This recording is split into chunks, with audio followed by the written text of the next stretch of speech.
You're right. Great. Thanks for coming in. It's good to see so many of you here today. This is, well, I'll lay it down now. It's going to be fundamentally disappointing, all right? But once you come to terms with that, you can relax and enjoy the rest of the gig. So it's going to be a sort of a Q&A thing where anybody that wants to ask anything, you know, nothing's like, why you got sunglasses on?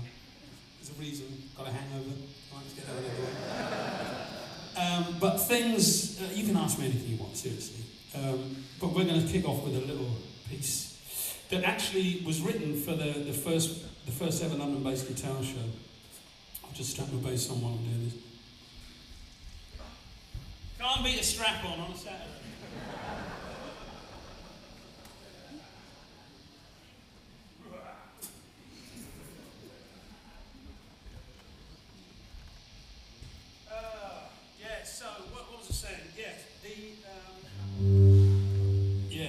This is something that I did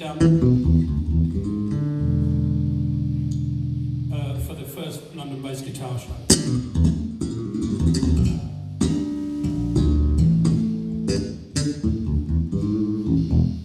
And it was at a bad time for Iraq, and it was we called this Gaddafi duck because Gaddafi was going through all kinds of stuff. As it all ended so badly, I kind of wish I hadn't called it that, but it's out there now. So. This is... You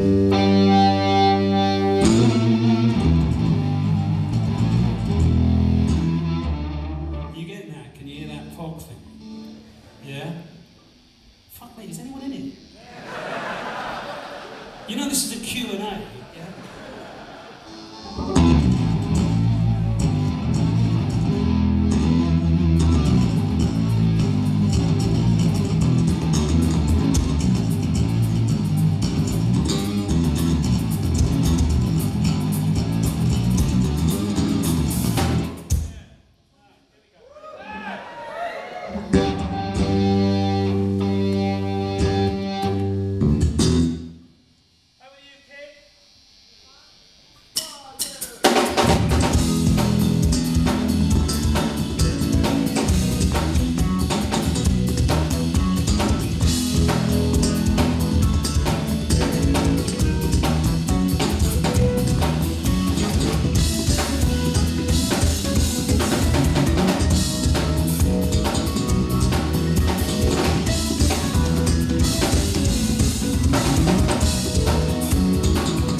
Right, now, we are going to throw this open to the floor, but before we do that, because I'm expecting there'll be a lot of questions about Mark's gear, I was going to ask Mark to talk through the eminently desirable thing he's got in his hand. And the effects, and the TC electronic rig. Would you let us know what you've got? Yeah, that, okay. Yes, well, it starts here, I guess, with a set of double ball and rotor sound strings. Well, there's none in, obviously. And double balls, I'm leaving it there. Down to the bass, my favourite bass, which is the Status King Bass Paramatrix that Rob is here actually, Rob Green, so some of you can get to say hello to him and knock a few quid off one. They're lovely basses. Rob's a great guy to work with because over the years, you know, there's things that you want, you know, you put on weight, say you want a bigger guitar to make you look thinner and that sort of thing. Oh, kid you not, we did that. That was the King Mark II bass. I'd sort of porked up a bit. So I said, Rob, can you make me a bass that makes me look thinner? And he did. It was lovely. And he called it the Thin and Crispy, which I thought was a bit mean. The Thin and Crispy bass, you see. So, this is the bass I'm using. I'm going through a load of TC electronic pedals. I've got a Vortex pedal, which is a flanger.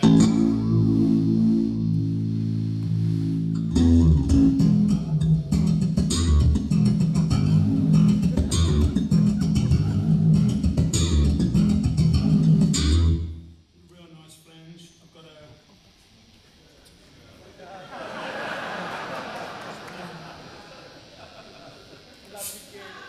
my next pedal's a clunge pedal, would you believe? No, it's not. It's a Corona, it's a chorus pedal. And that's kind of the bedrock of 80s jazz funk, really, was the chorus pedal. Some people sort of said back in the day when we did the Chinese Way, was I using a fretless bass? It sounded fretless, but I wasn't.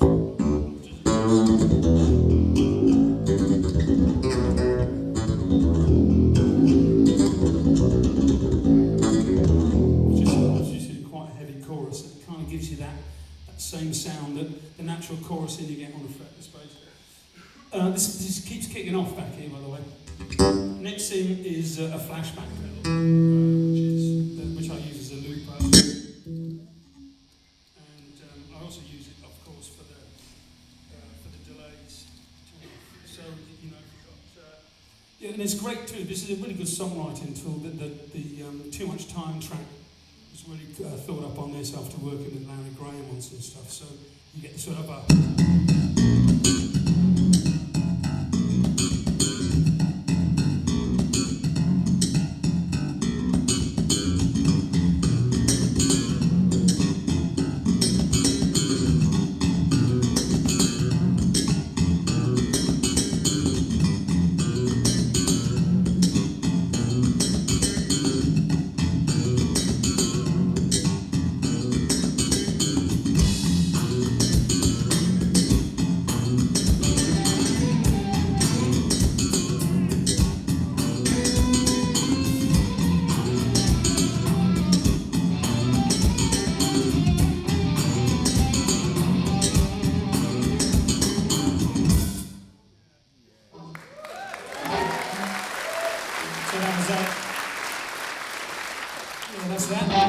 And then there's this hog pedal thing, this beast,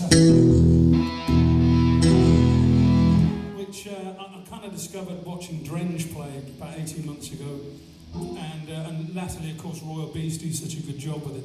But it's a great way of you know, sounding like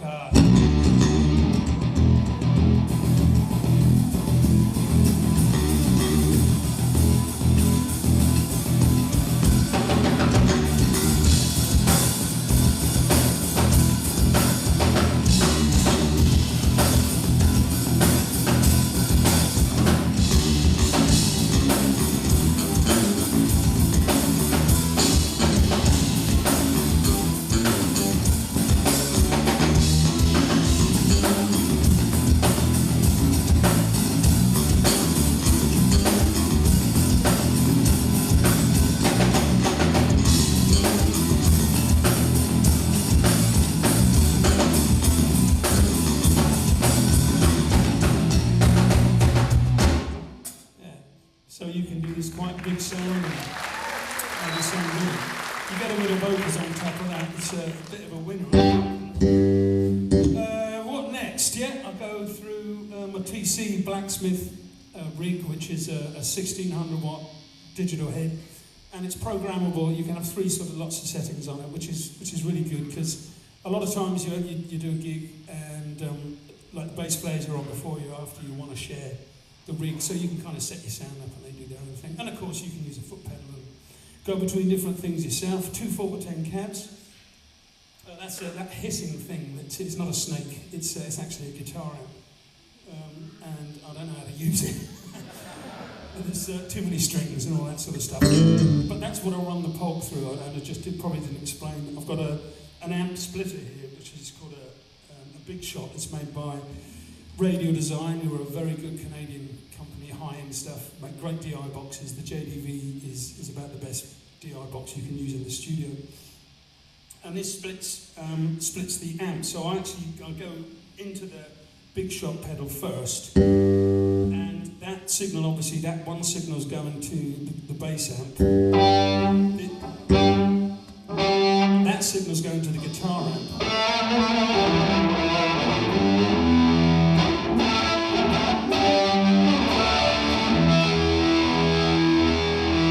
And then you can combine the two.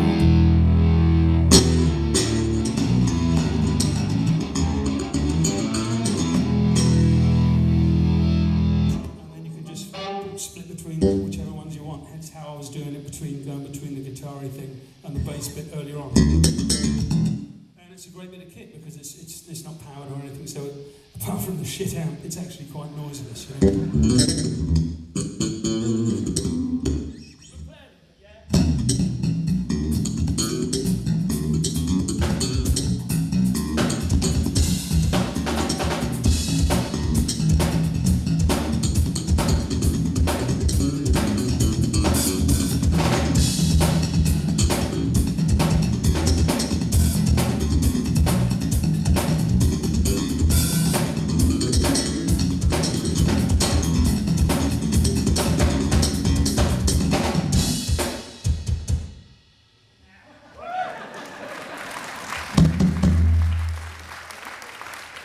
There you go. All right, then we're going to open this up to the floor now. There's going to be a couple of radio mics floating around. Could you stick your hand up, please, if you have a question for Mark? Right, radio mics, please. Not all at once. Here we go. Yeah. There we go. Just wondered. I'm only a home base. What's your name, mate? Colin. Hey, Colin. Colin, sorry. Where are you from, yeah. Colin? Sorry. I'm down in Ashford, in Kent. In Crunt. Lovely. Yeah. Good part of the world. Yep. My question was, I just play at home. I don't play in a band or anything, but love your style of playing and putting in loads of practice to try and get near to it. Thank you. How much practice do you put in to sound like you do? Well, you know, nothing like as much as I should do, to be honest. I think that they always have this thing. I know that Pete, I mean, there's so many good musicians in the audience, I know, but, you know, Pete's a fantastic player too. And Pete would be like me, that we're sort of pretty remiss in the fact that we don't. It's mainly because we do it for a living, so we get out on the road and we play. And if you haven't played for a while, it's quite exciting, you know. That I mean, I haven't played since last week. We did a thing with Bill Cobham at Ronnie Scott's, and that was great fun, because having not played since we were in Japan, to get on stage and you pick the bass up, and the bass is really kind to you because it suggests things, and any good player sort of really plays with their ears first and foremost, you know, and then it gets to the fingers. And so what you're hearing, that sort of affects how you play and what you do. I take my hat off to, you know, the classical players and jazz players who put in so many hours a day practice, because they're the ones. I did some shows in Germany at the end of the year before last with Hiromi, the Japanese jazz pianist, and it's just incredible to watch her play. But she practices 6 hours minimum a day to do that, just to keep these hands in. And she's got tiny hands as well, you know, so to see her flying around with things like that, and I know why she can do that. And I speak to it, you know, about it with Gary Husband, who's no mean keyboard player himself, and we're sort of in awe of the fact that the dedication is to put that much work in. So back to what you were saying, Colin, I do knuckle, which is why it's pretty loose, you know. sometimes. But, you know, there's a lot of living to do as well. And you can't go out on the lash and be home practicing. That's my favourite. All right, that's what it is. Nice question. Any more questions for Mark? Yeah, we got over there. I see someone in a white hat. There you go. Hey, that's a cool. Hello. Hi there, my name's Irv. I've come all the way from Dorset. Hello, Irv. Hello. Whatever. Not in the Rosals. I've brought a bunch of young people with me to come and see you play because It's a wave. when I was their age, I was inspired by you. I seen you play on stage in the 80s and stuff. Oh, thank you. And still love you. That's very kind. Thanks, man. It's cool. Yeah. Great. So these like students of yours, yeah? Yeah. Well, one's a daughter and the rest are students. Oh, lovely. Very nice to know. That's good. Well, good luck to you guys. I mean, what did you want to ask? Well, my question really, in many ways, is for them. Is it's kind of two parts to it. Is number one, as aspiring Mark and Marquette Kings, is what advice would you give to them? And secondly, in some ways, I kind of ask a question: is here you are a few years later than when I saw you in the 80s. Is what advice would you give to that Mark King back then in the 80s? Well, he wouldn't have listened. I can tell you that much. He was, he was a bit of a twerp. But for sort of aspiring musicians all round, just do it because you love it. Don't do it because, you think you're gonna, because you want to be famous. Don't do that.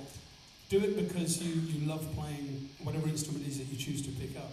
And I mean, for me, I think that it's such a cathartic thing, being able to pick up just an acoustic guitar, or a bass, or sit at a piano and get a tune out, because you have a real connection. And incredibly, it's how music connects to everybody else is an amazing thing. I mean, here I am, I'm a guy from the Isle of Wight, and I'm stood in front of this theatre full of people who we all have an interest in the same thing, and we all know that the heights that music, when you hear a great piece of music that moves you, it's a beautiful thing.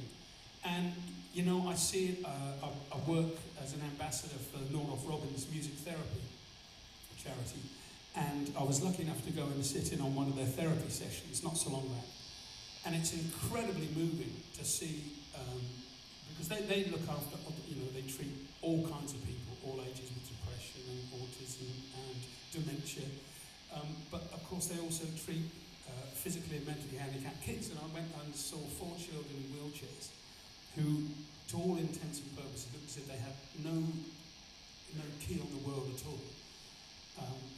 They didn't look like there was any kind of communication with them. But I saw them sit around the piano, and they were given instruments on stands, and they were helped to hold sticks.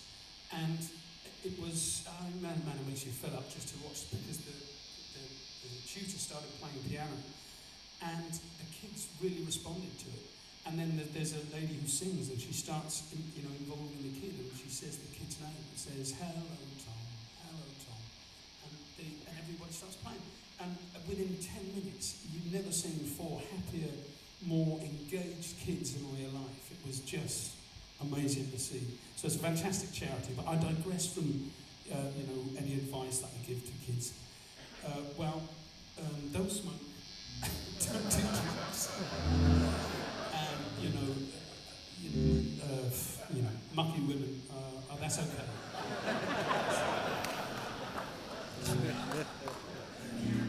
Sorry, Irva, that's about the best I can come with. I got a bit sidelined there with Nordoff Robbins, but it's something to see. Actually, that question leads me on to one of mine. A lot of people write to us at Bass Guitar Magazine asking how to get started with slap bass. I wondered if you guys could knock out a simple slap bass groove. And this will be on YouTube, everyone, so you can check out what Mark You ready to does. knock one out, Pete? Ask a silly question.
actually, that's a Bernard Edwards bass line that wasn't concerned with slap, but it just shows you how you can take any line at all, really.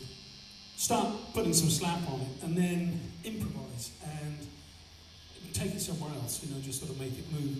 For me, the whole slap thing is, I've been lucky enough to play a few times with Larry Graham, and it's great to watch him play, and he plays in such a different way than me. But he started the whole thing, you know, and he just started just thumping on the bass. And he thumps, it's very much a right-handed thing, you know, so when you see him play, I can't make it sound like him, but you know, it's, the bass isn't set up like that, but he, and it's very much driven, everything sort of, and it's a different approach to the way that I take it, because I would see it much more in terms of the drummer with the 16ths and laying down a funk thing, because that was, my roots were started as a drummer, so listening to guys like Billy Cobham and Lenny White and Tony Williams and Harvey Mason and stuff, so, you know, so that whole...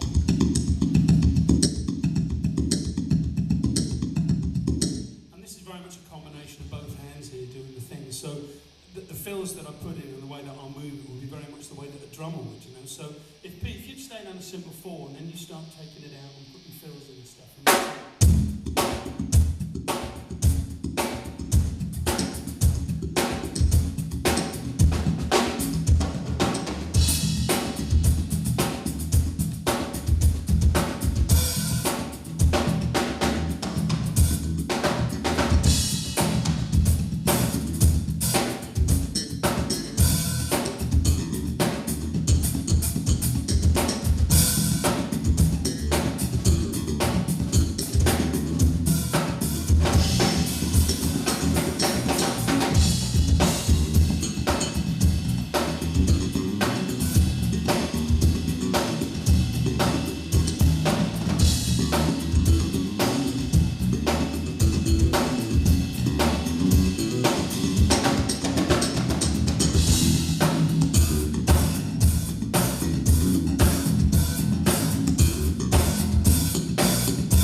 Just how you go from one stroke and improvise on it. He goes somewhere, I go somewhere on top, and that's how the the thumb thing develops.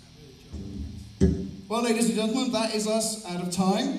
Thank you so much for coming and seeing us. Mark will be doing signings. Mark, where is it? You were signing at Rotor Sound? Yeah, I'll be at the Rotor Sound stand, I'll be at the Status Graphite stand. I think they're quite near to each other, I hope so. I'll be at the Harvest gig back stand, with Herman. Are you in here, Herman? Where are you? What stand are you on? Where is he? B1. Where are you? C1. So you can catch up with Mark there. For now, Mark, would you like to play us out with something called of your choice? Yeah, we will. Right, big round of applause, please. Come on. Come on.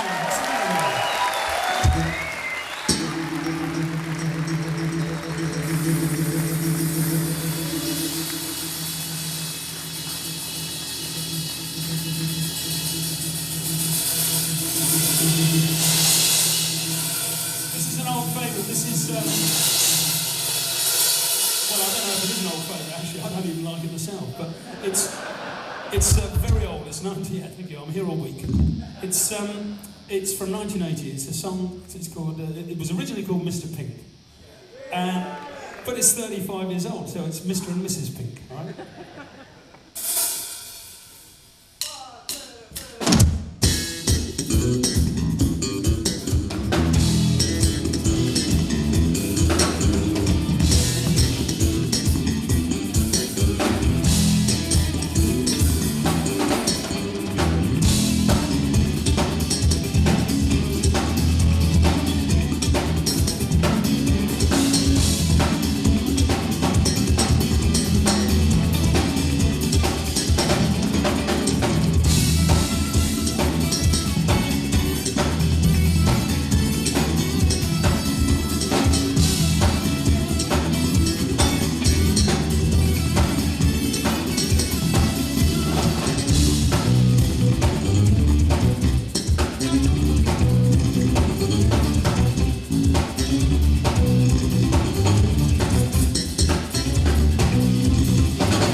Thank you.